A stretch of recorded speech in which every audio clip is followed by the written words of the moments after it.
Hey everybody, I'm Sean and welcome back to my channel. Yes, it's been a little while since I've recorded, and I think I had this same shirt on in my last video, but it's okay because it's been a couple of weeks and I do wash laundry. Okay, we wear our clothes around here, right?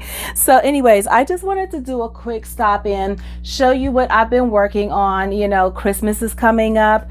No, I am not being bombarded with orders or anything like that. But anyways, I am doing some embroidery on some blankets for a local home care company, and this is the design that I am putting on all of the blankets. It's not cleaned up yet. I've got to clean up that stabilizer, but the design was created by ZDIGITIZING, and I'll put a link somewhere in the description box. Check the description box. I will try to put as much information in there as possible. And if there's anything that's not listed in the description box or in a slide in the video, comment and I will try to add it, okay? Or answer your comment. But I'm going to be using water soluble stabilizer on top of the blanket, and then I'm going to be using a tearaway stabilizer on the bottom. I am going to be using both my single needle VE 2200 by Brother in addition to the 8 needle Tajima side. So I'm going to try to make this a quick video. I've stitched out a few of these blankets already, and I just thought, hey, let's just stop and do a video real quick because it's been a while since I've done one, right? And so let's get started. Now, these are the blankets that I'm stitching out. This pile right here is actually stitched out. No, they are not on the floor. They are sitting in a box. And this is what I have left so far to stitch out. I think I have about 10. Yeah, I have 10 more to stitch out and then I'll be done. So anyways, just wanted to show you what I'm working on, how much it's been. This is a total of 40 blankets. Ignore the stuff in the chair back there. I've got some holiday sweaters and t-shirts for family that I've got to get done, and I'm a procrastinator. But let's get back to the table. Alrighty, so the supplies that I'm using, I'm going to be using the tearaway stabilizer. I am going to be using some water soluble stabilizer. Now I have two different types of water soluble stabilizer here because I ran out of the 8-inch stabilizer, the Solvay that I get from All Stitch. So I'm waiting for it to come in. I am using both the 5-inch perforated. This is the Solvay from All Stitch. And then Amazon had some Sim thread water soluble stabilizer that I was able to get next day. I will leave links in the description box if you're interested in any of this. So definitely check the links. And then I'm also using my thread. You use the thread that you choose. I use Madeira. This is the 1218. I like that. And I also like the Sim thread. I haven't had a problem with Sim thread, and this is the color 005. So first I'm going to hoop the Tajima side, and I'm going to be using my 8x9 mighty hoop. This is the 8x9 mighty hoop that I'm using. And remember, when you're hooping it, first of all, let's separate it. This is the bottom part. I'm going to set the big part aside. When you're hooping it, you want to make sure that this part that sticks out is facing you and not the machine. I already have some tearaway cuts because I was going to hoop this earlier. And so let's see here. Now I'm going to try to hoop my blanket to where it comes down in a V. It kind of goes over the line that I already have like drawn on my hoops. And so it's never exact on each blanket, but you know, when you're doing things by hand in any degree, you're not going to always have everything being exact. So I try to make sure that I have the same amount of open space on the sides of the hoop down here in these corners, these here two sections here. I just try to see that they are as even as possible. Sometimes I just have to move the hoop a little bit and make sure that I'm still keeping my blanket in the center and keeping my stabilizer all the way over the hoop on all 4 sides. So now I'm going to use, for the initial top layer, I'm going to do that sim thread stabilizer, and I'm going to cross it over like this, just so that the 4 corners are crossing at the are coming out. I just want to make sure that the hoop actually clamps down on it good. And then for the part going across, I am going to use the perforated 5-inch stabilizer, which is by All Stitch. Now, the reason that I am doing it this way is because I like, for the center of this particular design, I found that it stitches better for me if I have 2 layers of stabilizer, and I ran out of my 8-inch, and so I'm using what I have. So I'm going to go ahead and get the top piece that's magnetic, so it just sits right on there and it's ready to go on the machine. But before I start these stitches, I'm going to hoop the 5x7 as well, just so that it's not so much noise. So I'm going to go and get that, and I'll be right back. Alrighty, so now I have the 5x7 hoop for my VE 2200, which is the brother single needle, and I'm actually going to hoop it this time. Y'all know, if you've seen my other videos using the single needle, I like to float, but this time I'm actually going to hoop the blanket itself. I do want to make sure that that screw is loose, so that, you know, we have as much space to get that hoop closed up. And then let me get the blanket. And it's the same deal with this. I try to bring this down. There is a little nodule that you can feel on the inside. You can feel that, and that's what I use as a guide when I'm trying to make sure that I'm hooping this in the right spot. I'm just trying to feel where I feel that at and making sure that it is in the center. And let's see here. I am going to use 2 layers of water soluble as well. That's about centered there. And the one thing I don't like is, you know, these blankets are a little stretchy, but they feel so good. And it's not a very thick blanket. You know, it's not something that would make you too hot, but it will keep the draft off of you. I don't know why I just cut this, because these are perforated into 4-inch blocks. Okay, can you see the perforations there? They're perforated. So I'm not sure why I cut it, just other than out of habit. And now, where on the Mighty hoop, I put the big piece down first, I'm doing the opposite with this one. I'm doing the 5-inch down long ways. It's still going to be long ways. And then I'm going to use the, this is by Sim Thread. I'm going to use this just so I could cut a not so wide piece to go up the middle.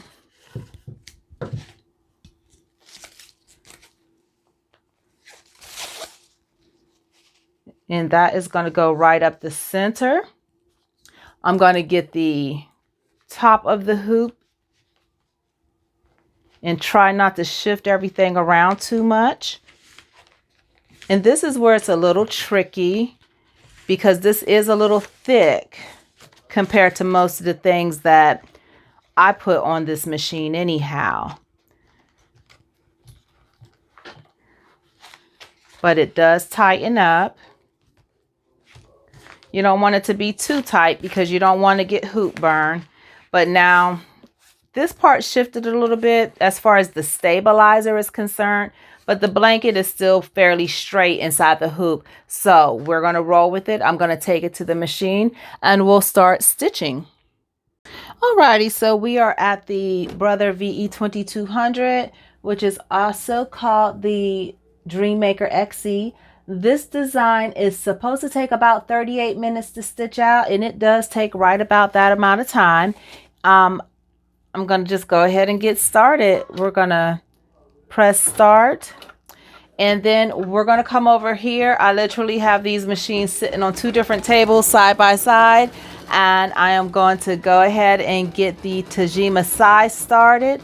It will stitch out a lot faster than the VE2200, even though the single needle is supposedly at like 1,000 stitches per minute, give or take. I forgot the exact number.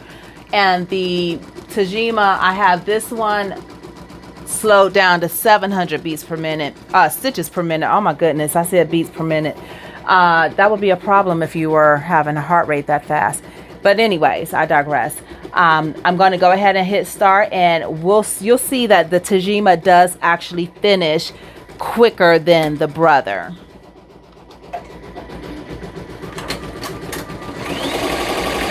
So there's no color changes. Each one just has the single color, the same design. And I'm going to go ahead and let these stitch, and I'll check back with y'all.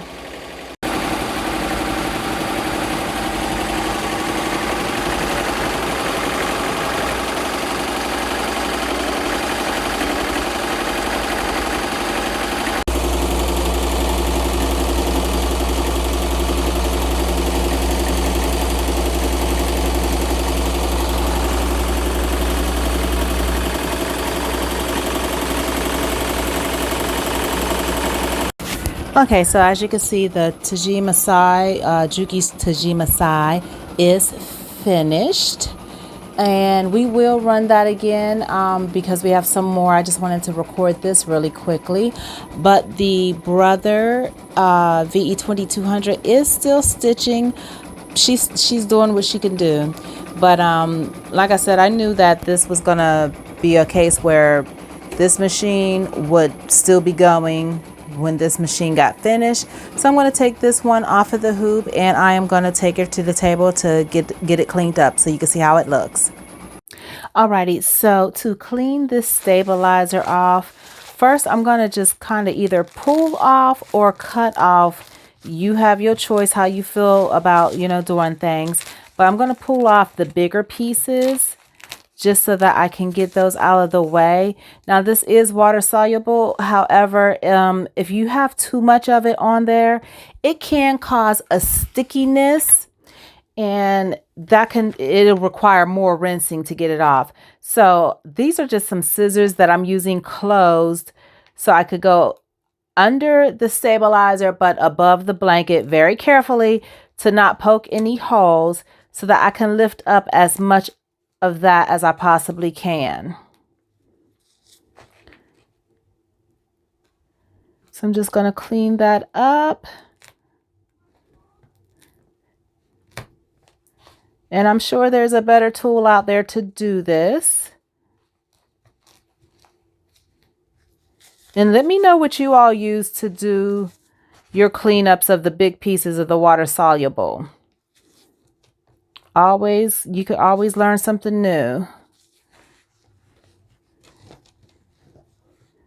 Now these here letters, I'm not going to try to get down in between these with my scissors because I don't want to take a chance of cutting the blanket or ripping the threads. I'll spray the rest of that. But before I do the rinsing or whatever, I'm going to pull the paper stabilizer off of the back. I'll roll that all up together.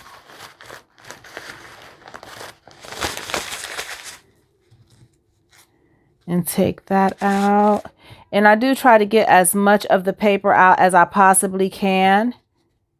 Although, with washing and stuff, it will come out. But you don't want to send something to somebody with a bunch of paper behind it, the paper stabilizer, that could either clog up their washer or dryer. So I just try to be very careful about pulling those pieces out. Okay, if you hear any hollering, that is mi bambino, my little boy, in the bedroom playing video games with his friends.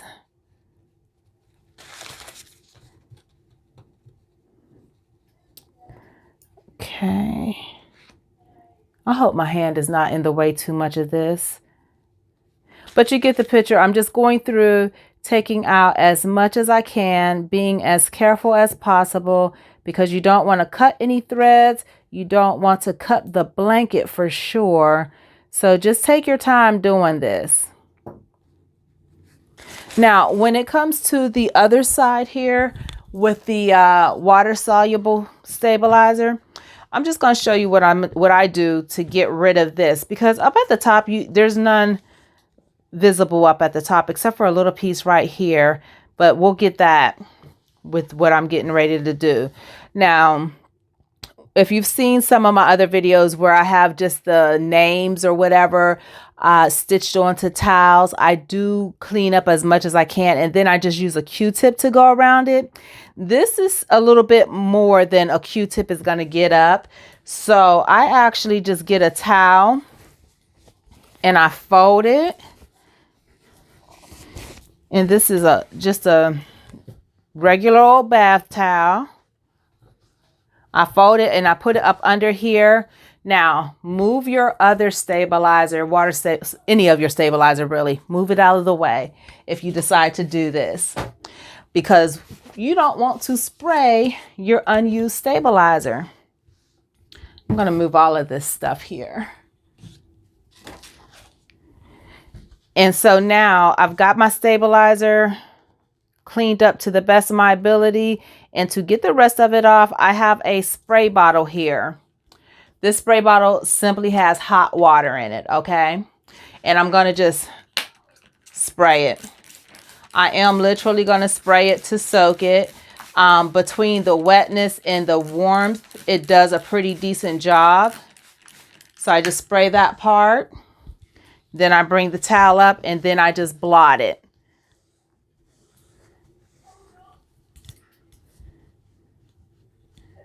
And it looks like that got all of it up. And I do apologize, my camera is not centered. But that is it.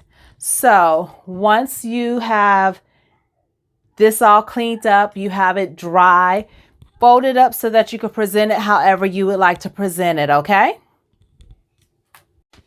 Alrighty, so now I am actually recording and I have my microphone plugged in. This is the final result. It doesn't look too bad. This is from the Tajima side, the 8 needle. And then I did finally take this one off the hoop from the brother. It's not cleaned up yet. So it's the same design, same size and everything. That's that. And I have a few more left to do. So that is what I'll be doing for the rest of this evening, getting those out of the way. And then I think I have some vinyl stuff that I need to start working on. I got to start working on holiday stuff. Christmas is coming up and I am such a procrastinator when it comes to my own stuff. So any questions that you might have, you know, you can always leave them in the comment. I know a lot of people will ask me, how do I charge for stuff like this? A lot of things go into the pricing or what you would charge. And so I really can't tell anybody what they should be charging for the items that they're stitching for someone else or for the services that they provide. Number one, you know, it's going to depend on what your goal is. Are you trying to make a profit, or are you just doing this for fun, or are you doing it as a favor? There are a lot of things that go into what you actually would charge somebody for embroidery work. You always want to consider the cost of your supplies. Definitely want to consider that. But it will vary from region to region. You know, I'm in the Atlanta metro area. Some things are going to be a little bit more the closer to the bigger cities than if you were like, I don't know, in Arkansas or somewhere in the Midwest. You're not going to pay the same prices or see the same prices everywhere. But I always tell people, if you are going to be charging, charge what you are worth. You know, don't let somebody tell you, oh, well, I could go down the street and get it for XYZ. Let them go. So anyways, that was like my little soapbox kind of slipped out. But any questions, concerns, please put it in the comment. If you see that it does take a little while for me to get to the comments. It's not that I'm ignoring you. I generally check my comments on my phone. For some weird reason, I don't see every single comment that is posted on my phone app. When I go onto my desktop, which I only do that every few weeks, when I go to the desktop, I see like all these different comments that I just didn't even see because they weren't showing up on my app. Don't think that I did not want to answer you, or don't think that I'm just skipping over your questions or your concerns. I am seeing it when I go on the desktop. I just don't go on my desktop very often. And then for those of you who like to leave those little spammy links, nobody sees them except for me because I screen or I hold all of my comments for review. And that is just because I do understand that there are younger people who watch my videos. My child and my nieces and nephews watch my videos. So I'm not going to just let people keep putting spammy, inappropriate links in my comments. It's a headache to sit there and try to screen everything, but that stuff goes in the trash. So maybe one day people will stop leaving that stuff. But that was my little soapbox. I thank you all for stopping in. These are great ideas. You know, if you're looking for something quick to give out as Christmas gifts, go to like Creative Fabrica or someplace. They sell embroidery designs and they have a whole bunch. I'll leave the links in the comment for some different designs just in case you're interested. But check them out. Check out Designs by Juju. There are all kinds of digitizers out there. If you need something custom, ZDIGITIZING will do it for you. So very easy project, not very expensive, but it has lots of love in it because you do put your time and your work in it. But until next time, see ya.